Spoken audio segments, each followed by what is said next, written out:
G'day, welcome to Semen Retention. Today I want to talk about purification, quieting the noise, cleaning our temples, and sweeping up maybe the pieces of dust and trash that was just swept under the rug.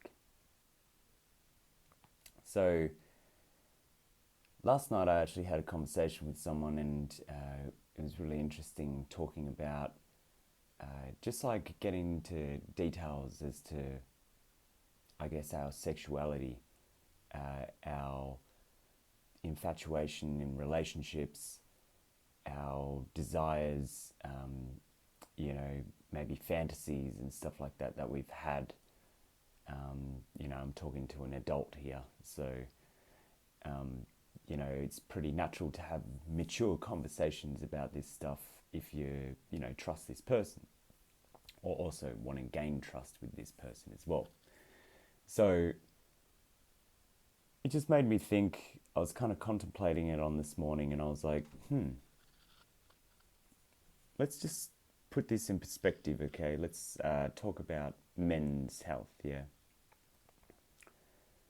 How many times do we often leave a bit of a trail in our phone or like our computer where we're maybe on social media and we've got people that follow us, people that are monitoring us on our social media that maybe we match with them on a dating app, or maybe we met them at a night out, maybe we met them at a friend's party, maybe we met them at work, whatever.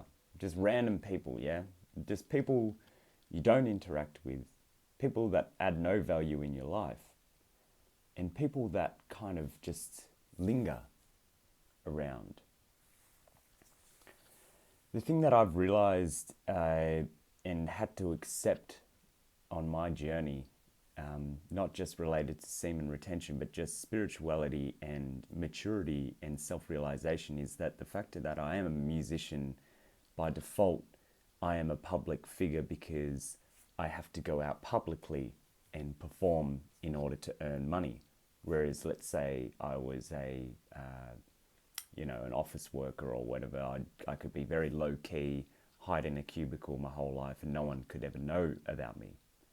But in order to continue to grow in my profession, I have to put myself out there publicly, and as a result, in today's era, with social media being such a great tool and asset in order to expand businesses and reach new audiences, I have to have that on a public setting.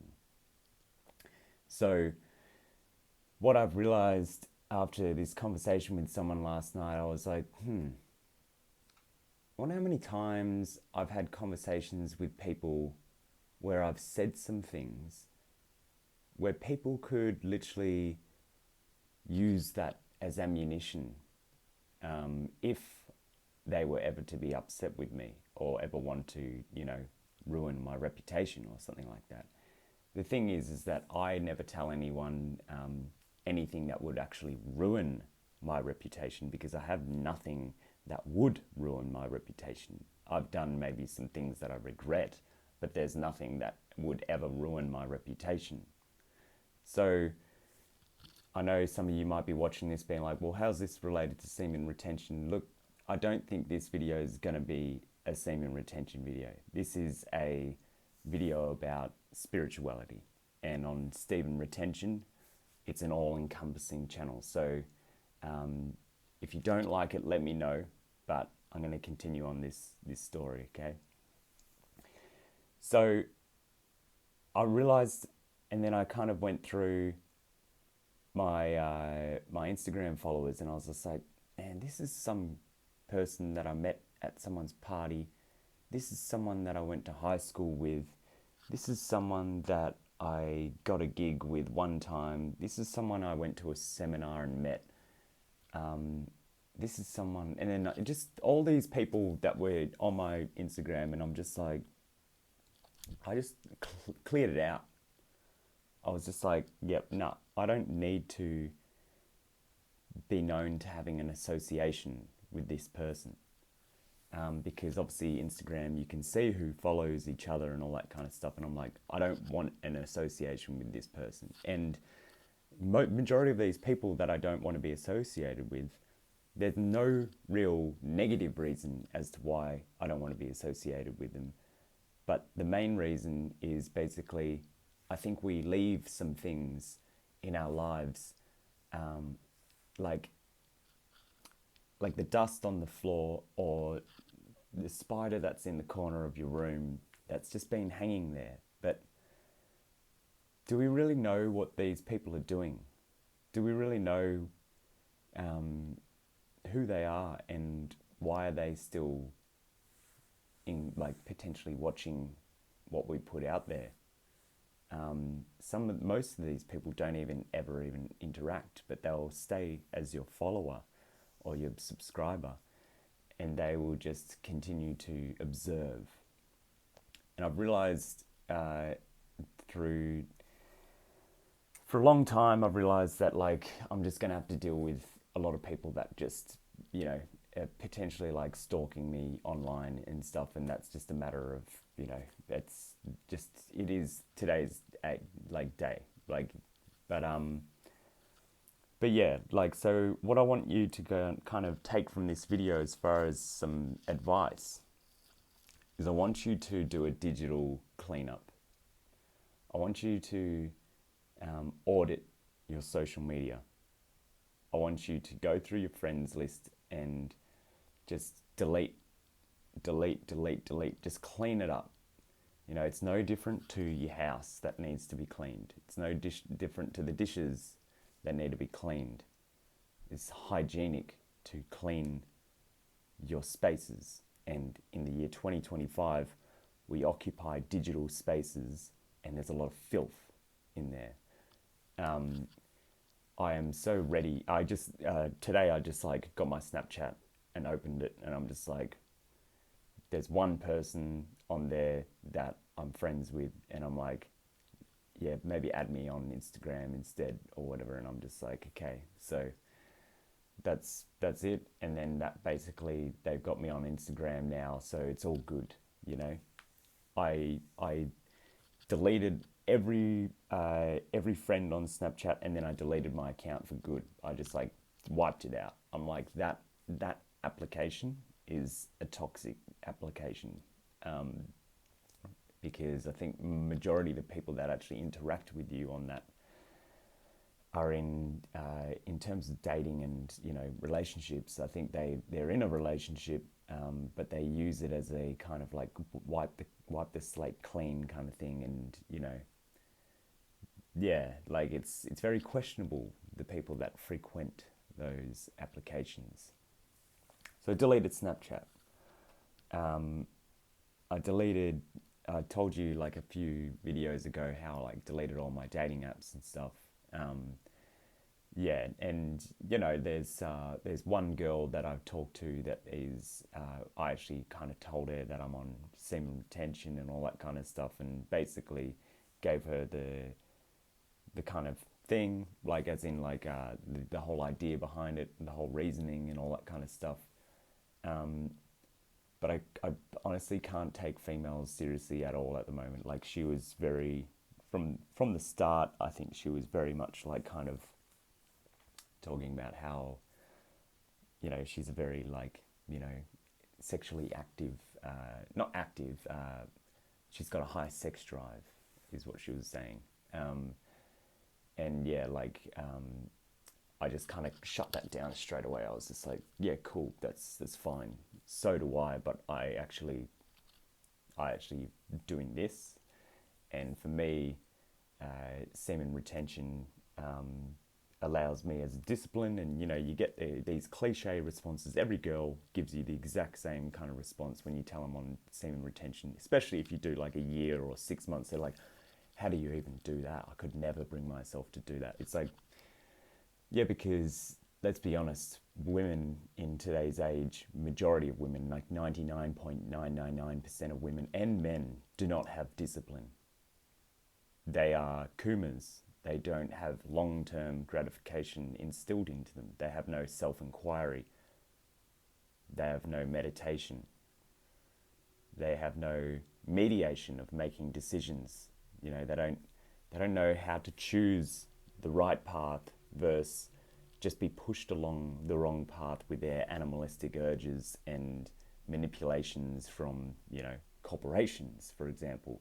I was watching Gold, who's a YouTuber, very famous YouTuber, and there was this video about how fat influencers are dying, like all the kind of body positivity kind of people are dying, like they're obese people that are like glorifying obesity and literally saying it in their videos. They're like, I glorify obesity. It's like, okay, cool. So you're influencing a lot of people, men and women, to go out there, overconsume, kill more animals, create more plastic in the environment, create more mental illness issues, you know, create hospitals being clogged up because those fat I was going to say the F word, but I'll try and not say it, are clogging it up.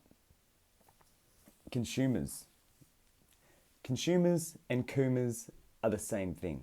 The only difference is consumers get inflated, whereas coomers get defeated and depleted. But actually, they're both defeated. It's just, would you rather be full of shit, or would you rather have an empty tank? Those are the two choices of a consumer. And actually, most of the time, it's a combination of both. They're full of shit and they are depleted. And I just can't take myself to that place ever again. And I never will, because I'm so conscious and I'm so young as well, being only 30 years old and having like been aware of this stuff for like 12 years. Not semen retention, but like just overall this whole illusionary kind of matrix it's really profound at how I woke up so young. Like I woke up probably around the age 17, 18 and basically saw the world for how it is and found it really hard to kind of express my ideas to people. And what I've found and really starting to step into is that I am a master teacher. My life path number is 33. If you do the numerology on my name, is the number 33, and 33 is a teaching number. It's like a master teacher that expresses their intellect at helping people awaken, and this is, I think, why I was gifted with not only just like a good kind of intellect and stuff, but actually a good voice as well. And that's why I'm a singer as well, is that I can subconsciously manipulate people into ascension by performing music that actually puts people into an elevated, high vibrational state, rather than putting people into a low frequency, kind of animalistic, lustful state of mind. So, yeah, when I had this conversation with the person last night, just the female, we were talking about, because in Melbourne, we've got a kind of division in Melbourne. We've got a north side and a south side of Melbourne, Australia. And basically, the north side is like degenerate central. That's where you get all the drug addicts, just the scum, like just scum, pure scum live in the north side. And then in the south side, you've got a lot more of like the wealthy kind of people, a lot of good people, but also a lot of like superficial kind of greedy people as well. They're stuck in the mire, they're stuck in the illusion of wealth and greed and also consumption as well. So she was telling me how she was basically coming back home from meeting out with her friends and stuff, and her friends were kind of boring, and she didn't like them, and how one of her friends was trying to convince her to try lesbianism. So if you haven't caught on to the state of degeneracy in 2025, we literally have people trying to convert people in their sexuality. And I, funnily enough, I used to be quite a left-leaning kind of person, and I still actually think I'm a progressive person. As far as like some of my ideas are quite progressive, but I don't really value the degeneracy of sexuality.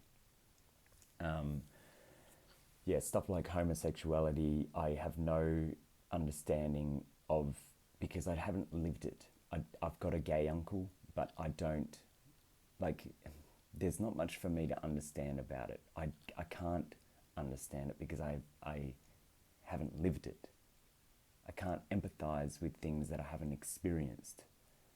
Okay, well, if someone gets verbally abused, well, yeah, I can understand that.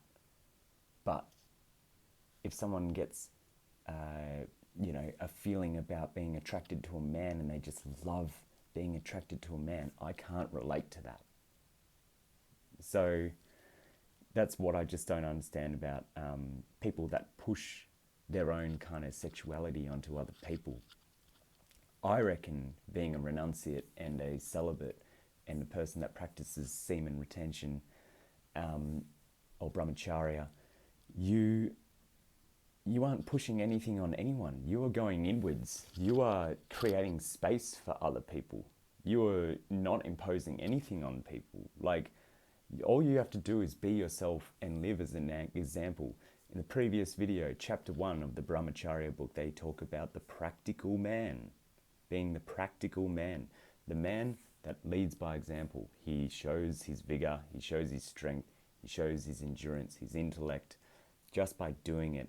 And then if people want to ask, well, how do you do that? Or people might give him compliments, or people might want to have conversations and discover, like, how does this guy do it? That's what celibacy and renunciation and brahmacharya and all that kind of stuff does for you. It helps you lead by example and show people how to become yourself without losing yourself in the act of lust, losing yourself in the act of chasing highs, losing yourself in overconsumption, overeating, over smoking, over drinking. It's a shit show, guys. It's a shit show out there. People are literally just flinging their own shit at each other and saying they're having a mud fight and it's all fun and games. But it's not all fun and games, because y'all stink. Y'all are nasty, rotten. Not the people that watch my videos, but you know who I'm talking to. Like, we've all got our own desires and fantasies and, things that we're into that may be questionable as far as like in our sexual kind of like sexuality and stuff. Probably because of, I was asking the girl on the phone last night, I was like, I wonder if it's like corn that influences our psyches into the things that we're into, or if it's just some natural phenomena that, like, we are attracted to what we are attracted to. But that's why we eliminate it, so then we can really focus on, hang on a second, what's going on? And just to finally top off this video, because I don't want to go past 20 minutes. Basically, like, the whole thing is that we've got people that are constantly consuming that content. When you delete all the apps, delete everything, do a digital detox, clean up your house, sweep under the rug, and actually sweep all the mess that's under it, collect it, and put it in the bin, in the digital sphere. Get everything out of there, guys. Delete every single person that you used to interact with that you have no connection with at all. It's an urgent matter. You have to get it done immediately. Clean up after yourself, guys. I'm telling you, this is going to help you on your journey. Just remove it all. And with that, thank you so much. Like, comment, subscribe to Semen Retention. See you in the next video, fellas. Peace.